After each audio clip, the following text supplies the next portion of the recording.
অনেকদিন পর আজকে একটা ব্রেকডাউন ভিডিও হচ্ছে। আসসালামু আলাইকুম, আমি ফারদিন রয়েছি আপনাদের সাথে। আজকের এই ভিডিওতে আমরা কথা বলবো স্বপন আহমেদের ভিডিও এডিটিং নিয়ে।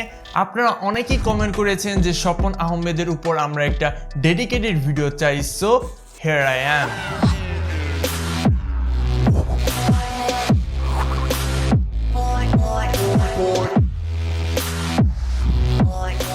Welcome back guys. তো সর্বপ্রথমেই কথা বলা যাক ভিডিও শুটিং নিয়ে। অ্যান্ড ভিডিও শুটিং করার জন্য প্রথম যে টিপস সেটা হচ্ছে গ্রিন স্ক্রিন ইউজ করা। অর্থাৎ আপনাদের গ্রিন কালারে কোনো ওয়াল ইউজ করতে হবে অথবা গ্রিন কালারে একটা কাপড় ইউজ করতে হবে, কারণ এইটার সাহায্যে ইজিলি আপনারা ব্যাকগ্রাউন্ডটাকে মাস্কিং করতে পাচ্ছেন অথবা রিমুভ করতে পাচ্ছেন। আর যদি আপনারা কোনো প্রকার গ্রিন কালারের কাপড় না ইউজ করেন তাহলে অ্যাডোবি আফটার ইফেক্টের সাহায্যে প্রত্যেকটা ফ্রেম বাই ফ্রেম আপনাদের মাস্কিং করে ব্যাকগ্রাউন্ডটাকে রিমুভ করতে হবে, যেটা অনেক কঠিন একটা বিষয়। সো সেই বিষয়ে আমরা যাব না। অবশ্যই আপনারা গ্রিন কালার একটা কাপড় কিনে ফেলবেন, খুব কম দামে আপনারা আশেপাশে লোকালয়ে পেয়ে যাবেন। টিপ নাম্বার 2, গ্রিন স্ক্রিন সেটআপ। তো স্বাভাবিকভাবে আপনারা একটা গ্রিন স্ক্রিন সেটআপ করতে যাচ্ছেন। এখানে আপনাদের কস্টেপের সাহায্যে মূলত ওয়ালে গ্রিন স্ক্রিনটাকে সেটআপ করতে হবে। অনেকেই কি করবে, এজগুলা ঠিক মতো দেখবে না, জাস্ট র্যান্ডমলি ট্যাপের সাহায্যে এটাকে আটকানোর চেষ্টা করবে। But at the end of the day যদি আপনি ঠিক মতো এটাকে সেটআপ না করতে পারেন তাহলে কখনোই আপনার মাস্কিংটা প্রপারলি হবে না, অর্থাৎ ব্যাকগ্রাউন্ডটা রিমুভ হবে না। টিপ নাম্বার 3, লাইটিং সেটআপ। তো আপনারা সবাই জানেন লাইটিংটা কত ইম্পর্টেন্ট একটা রোল প্লে করে থাকে, কারণ লাইটিং যদি আপনি পর্যাপ্ত পরিমাণে না ব্যবহার করেন তাহলে একটা সাইড অনেক বেশি ব্রাইট আরেকটা সাইড অনেক বেশি ডার্ক লাগবে। সো এর জন্য আপনাদের অবশ্যই পর্যাপ্ত পরিমাণে লাইটিং ব্যবহার করতে হবে। আমি এখানে জুমি রিং লাইট ইউজ করছি এবং ইয়ংগুনু YN300 ইউজ করছি। তো এই দুইটা লাইট আমি জাস্ট সাইডে রেখে দিব এবং মিডিলে আমি দাঁড়াবো, যার মাধ্যমে কি হবে, দুইটা সাইড থেকে পর্যাপ্ত পরিমাণে লাইটিং আসবে। তার পাশাপাশি আপনার রুমের যে টাংস্টান লাইট রয়েছে অথবা পড়ার সময় যে লাইটগুলো ইউজ করেন টিউব লাইটগুলো, সেগুলো আপনারা ইউজ করতে পারেন, তাহলে উপর থেকে হেডলাইটটাও আপনারা বেশ ভালোভাবে পাবেন। সো এই লাইটিং সেটআপগুলো আপনারা ইউজ করতে পারেন। আর যাদের কাছে কিছুই নাই তারা যে কাজটা করতে পারেন, জাস্ট রুমের দরজা জানালা খুলে দিতে পারেন, তাহলেই পর্যাপ্ত পরিমাণে সামনের দিক থেকে আপনারা একটা লাইটিং পাবেন। বাট ডিসঅ্যাডভান্টেজটা হচ্ছে প্রচুর নয়েজ ক্যাপচার হবে, কারণ বাইরে থেকে আপনি দরজা জানালা খুলে দিয়েছেন। সো কনসিডার করতে হবে ডিউড। টিপ নাম্বার 4, ক্যামেরা বলতে আমি বুঝাচ্ছি না আপনার শুধু DSLR ইউজ করতে হবে। আপনি যদি চান আপনার ফোন দিয়েও কিন্তু ভিডিও ক্যাপচার করতে পারেন। ইভেন স্বপন আহমেদের প্রত্যেকটা ভিডিও দেখে যতটুকু আমি বুঝতে পারলাম, তিনিও তার ভিডিওগুলা ফোন দিয়ে ক্যাপচার করে থাকে, কারণ সেখানে কোনো প্রকার ডেপথ অফ ফিল্ড বা ওইরকম হাই ডেফিনেশন রেঞ্জের কোনো কোয়ালিটি থাকে না। সো এটা শিওর যে তিনি তার ভিডিও ফোন দিয়ে ক্যাপচার করে। যদি আপনারা ঠিকমতো সেটিং ইউজ করেন, বিস্তারিত জানতে আপনারা উপরে আই কার্ডে ট্যাপ করে একটা ভিডিও পাবেন, সেই পার্টিকুলার ভিডিওটা দেখে আসতে পারেন। নাম্বার 5, গেস করতেই পেরেছেন, অ্যাক্টিং নিয়ে আমরা কথা বলবো।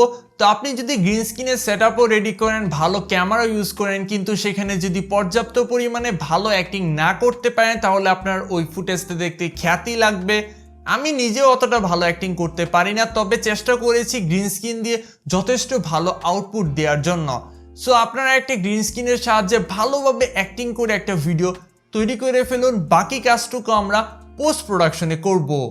অলরাইট, তো অ্যাট ফার্স্ট আপনাদের একটা ভিডিও সিলেক্ট করতে হবে। লাইক আমি এখান থেকে বাংলাদেশি আইডলস ফানিয়েস্ট দিলওয়ার হোসেন এই পার্টিকুলার ভিডিওটাকে ওপেন করব। ওপেন করার পর এই ভিডিওটা আমি মনোযোগ সহকারে দেখব এবং যেখানে মনে হবে আমি ব্যাকগ্রাউন্ডটাকে রিপ্লেসমেন্ট করতে পারবো ঠিক সেই জায়গায় স্ক্রিনশট নিব। অ্যান্ড স্ক্রিনশট নেওয়ার পর আমরা চলে যাব পিক্স আর্টে। ওকে, তো পিক্স আর্টে আসার পর প্রথমে আপনাদের প্লাস আইকনের উপর ট্যাপ করতে হবে, তারপর আপনাদের ছবিটাকে সিলেক্ট করতে হবে। অ্যান্ড ছবিটাকে সিলেক্ট করার পর টুলস থেকে রিমুভ অপশনের উপর ক্লিক করুন। এরপর আপনাদের কি করতে হবে, আপনার ফটোতে যে অতিরিক্ত অংশটা রয়েছে, লাইক এখানে আমাদের একটা পার্সন রয়েছে, সেটাকে জাস্ট আমরা মাস্কিং করে ফেলবো। অ্যান্ড সবশেষে রিমুভ অপশনের উপর ক্লিক করলে আপনারা ম্যাজিকটা দেখতে পাচ্ছেন, টোটালি রিমুভ হয়ে গিয়েছে। আরেকটি ছোট্ট কাজ আপনাদের করতে হবে, এটার জন্য ইফেক্ট অপশন থেকে আপনাদের ব্লার অপশনটাকে সিলেক্ট করতে হবে। অ্যান্ড দেন ব্লার অপশনটাকে সিলেক্ট করে এই রেশিওটাকে 5 করে দিন। সবশেষে আপনারা যদি চান এটাকে হালকা একটু ক্রপ করতে পারেন দেখতে, তাহলে আর একটু সিনেম্যাটিক লাগবে। ফটোটাকে সেভ করে ফেলুন। Okay, so we are inside in KineMaster. তো ফার্স্টে আমরা মিডিয়া থেকে আমাদের পিক্স আর্টের যে ব্যাকগ্রাউন্ডটা রয়েছে সেটাকে জাস্ট ইম্পোর্ট করব। ইম্পোর্ট করার পর এর যে ডিউরেশন রয়েছে সেটাকে আপনারা একটু বাড়িয়ে দিন, লাইক 1 মিনিটের কাছাকাছি। এবার আপনারা টাইমলাইনটাকে ছোট করুন, দেন লেয়ার থেকে মিডিয়াতে ক্লিক করুন। গ্রিন স্ক্রিন ইম্পোর্টের পর স্পিল স্ক্রিন অপশন থেকে সেকেন্ড অপশনটাকে সিলেক্ট করতে হবে। এটার মাধ্যমে পুরো এরিয়া জুড়ে মূলত গ্রিন স্ক্রিনটা ছড়িয়ে পড়বে। এরপর আমরা আমাদের অতিরিক্ত অংশটুকুকে কেটে ফেলবো এবং এটাকে ধরে সামনের দিকে মুভ করব। আপনারা দেখতে পাচ্ছেন এটাই হচ্ছে মূলত আমাদের গ্রিন স্ক্রিনের ফুটেজ। এখন আমরা কি করব, যেখান থেকে কথা বলা স্টার্ট করেছি এর ঠিক আগের পোর্শনটা আমরা মূলত কেটে ফেলবো। কেটে ফেলার পর গ্রিন স্ক্রিনের ফুটেজটাকে ধরে সামনের দিকে নিয়ে আসুন। এবার আমরা সেকেন্ড লেয়ারের উপর ট্যাপ করব, তারপর এর ক্রোমা কিটা জাস্ট এনেবল করে দিব। আপনারা দেখতে পাচ্ছেন আমাদের গ্রিন স্ক্রিনটা কিন্তু অটোমেটিকলি রিমুভ হয়ে গিয়েছে। আমরা জাস্ট এর যে অপাসিটিটা রয়েছে সেটাকে জাস্ট কমিয়ে বাড়িয়ে দেখব যে কোনটা আসলে আমাদের ফুটেজ অনুযায়ী সুইটেবল। আপনারা দেখতে পাচ্ছেন অ্যারাউন্ড 29 কিংবা 30-র মধ্যে কিন্তু ভালো একটা এজ আমরা পেয়ে গিয়েছি। এর পাশাপাশি ক্রোমা কি ডিটেলসের মাধ্যমে আপনারা ফুটেজটাকে আরেকটু ইনহ্যান্স করতে পারেন। এখন আমরা ফার্স্ট লেয়ারের উপর ট্যাপ করব, তারপর এর ক্রপিং অপশনের সাহায্যে জাস্ট পজিশনটাকে হালকা একটু জুম করে দিব। জুম করার পর এই ইকুয়াল অপশনের উপর ট্যাপ করুন। এখন আমরা গ্রিন স্ক্রিন ফুটেজের উপর ট্যাপ করে এখানে যে কালার ফিল্টার অপশনটা রয়েছে সেটার সাহায্যে জাস্ট ছোটোখাটো একটা কালার গ্রেডিং করব যেন এটা দেখতে আরেকটু সিনেম্যাটিক লাগে। অ্যাজ এ এক্সাম্পল আমি এখান থেকে V07টাকে চুজ করলাম।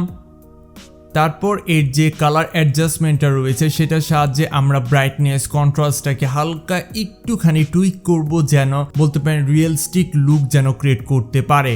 অ্যাজ ইউ ক্যান সি আমাদের ব্যাকগ্রাউন্ডটা কিন্তু অতিরিক্ত পরিমাণে কালার অ্যাডজাস্টমেন্ট হয়ে গিয়েছে, তাই আমরা কি করব এর যে কালার অ্যাডজাস্টমেন্টটা রয়েছে সেটাকে হালকা একটু ডাল করে দিব বা ওয়াশড আউট করে দিব যেন দেখতে দুইটা সিমিলার লাগে। ব্যাম ব্রো, আমাদের কাজ কিন্তু অলমোস্ট শেষ। এখন আমরা কি করব, গ্রিন স্ক্রিনের যে অতিরিক্ত ফুটেজটা রয়েছে সেটাকে জাস্ট স্ট্রিম করে ফেলবো অ্যান্ড এই দুইটাকে ধরে জাস্ট এক্সপোর্ট করে ফেলবো। এখন আমরা কাইনমাস্টারের নতুন একটা প্রজেক্ট ওপেন করব। তারপর মিডিয়া থেকে আমাদের বাংলাদেশি আইডলের যে মেইন ভিডিওটা রয়েছে সেটাকে ইম্পোর্ট করতে হবে। সো না আমাদের কি করতে হবে, ফ্রেম বাই ফ্রেম প্রত্যেকটা বিষয় দেখতে হবে যে কোথায় মূলত আমরা ব্যাকগ্রাউন্ডটাকে রিপ্লেসমেন্ট করতে পারবো। যেখান থেকে ব্যাকগ্রাউন্ড রিপ্লেসমেন্ট করা যাবে ঠিক তার আগের পোর্শনটুকুকে জাস্ট কেটে ফেলুন। তারপর আপনারা ভিডিওটাকে প্লে করুন এবং খুব সূক্ষ্মভাবে দেখুন যে কোথায় মূলত সেকেন্ড পার্সনটা কথা বলেছে, ঠিক সেই পোর্শনে আপনারা মূলত কাট লাগান অ্যান্ড দেন লেয়ার থেকে মিডিয়া থেকে আপনাদের এক্সপোর্টকৃত ফাইলটাকে ইম্পোর্ট করুন। দেন স্পিল স্ক্রিন অপশন থেকে সেকেন্ড অপশনটাকে সিলেক্ট করুন। সিলেক্ট করার পর ভিডিওটাকে প্লে করুন এবং দেখুন যে কোন জায়গায় মূলত ট্র্যাকটাকে স্পিলিট করা সম্ভব। ঠিক সেই জায়গায় আপনারা স্পিল অ্যাট প্লে হেডের উপর ট্যাপ করুন অ্যান্ড এই ট্র্যাকটাকে পিছনের দিকে নিয়ে যান। তারপর ভিডিওটাকে প্লে করলে দেখতে পাচ্ছেন একবার জাজের ভিডিওগুলো দেখাচ্ছে, আরেকবার আমার নিজের ভিডিওগুলো দেখাচ্ছে। তো ঠিক এইভাবে মূলত আপনাদের কিছু ফ্রেম পর পর ট্র্যাকটাকে স্প্লিট করতে হবে এবং খুব সুন্দরভাবে সিকোয়েন্সটাকে সাজাতে হবে। সাজানোর পর ভিডিওটাকে এক্সপোর্ট করুন।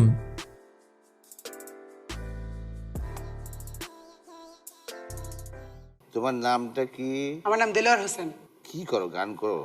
হ্যাঁ গান করি, নাচ পারি।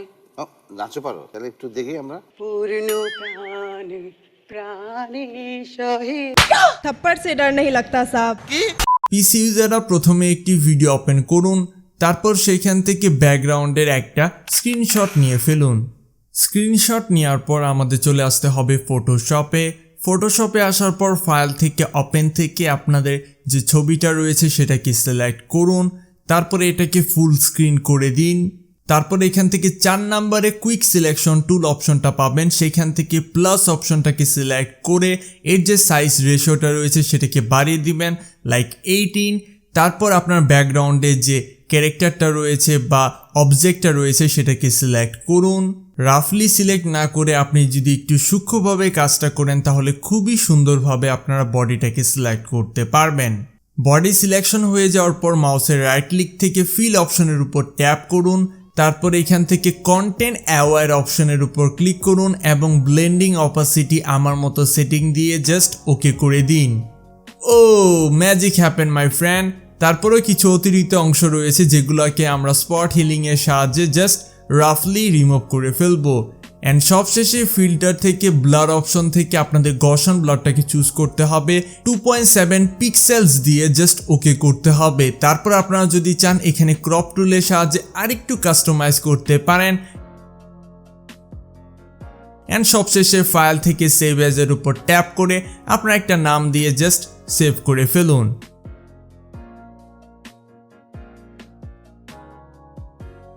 সো এবার চলে আসুন প্রিমিয়ার প্রোতে অ্যান্ড ফটোশপ দিয়ে এডিট করা ইমেজটাকে আমরা রাখবো টাইম লাইনে।